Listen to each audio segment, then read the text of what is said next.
Tonight, the suspect, he is in Burrell County. He's in a detention center, and authorities say he will be charged with murder as an adult. A few hours ago, we were getting some more information on the possible suspect. Police stormed what's believed to be his family's home to search for possible evidence. And Atlanta News First, Patrick Quinn continues our team coverage now, live in the small town of Bethlehem, which is 9 miles south of where we are here in Winder. And Patrick, we've learned the FBI, they visited the young suspect's home just last year.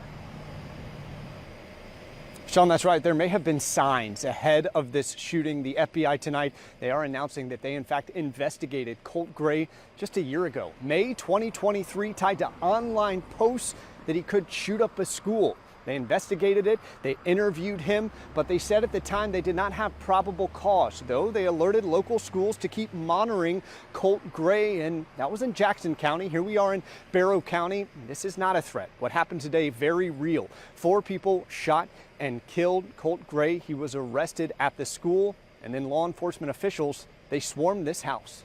I know 50 cars plus, just coming fast, jumping out of cars, full armor, guns in hand, surrounding the house. Christine Ridings watched from across the street as swarms of law enforcement officials surrounded this small home in the town of Bethlehem, Georgia, believed to be the family home of 14-year-old Colt Gray, set to be charged with shooting and killing 4 people at Apalachee High School. Christine, in fact, believes she saw Colt getting on the bus to go to school earlier. And he was in blue jeans, like baggy blue jeans, a black hoodie jacket zipped up with the hood up on, and a backpack. Christine said that description matched the description of Colt seen in pictures from her 14-year-old grandson who has friends at Apalachee High School.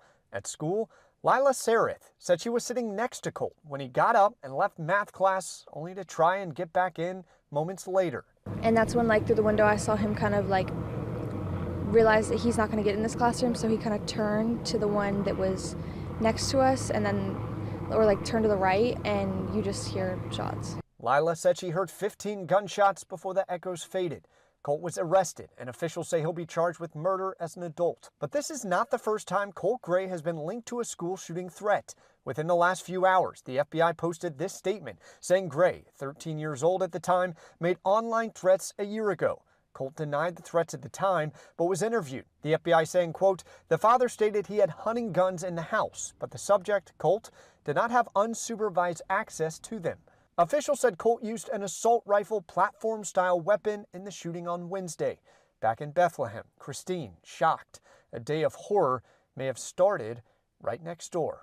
And then to have this unfold across the street, and my grandson's emotionally involved, it's terrifying and very sad. And her grandson, 14 years old as well. She says she's nervous. She doesn't know what she's going to do come Monday when school resumes. Now, Christine told us that ATF and law enforcement agencies, they got here on site at roughly 11:30 today. They didn't leave, we saw, until roughly 8:30, so they were here on site more than 8 hours investigating. We did reach out to these agencies to try and learn more about their investigation. We have not heard back tonight. Live tonight from Bethlehem, Patrick Quinn, Atlanta News First.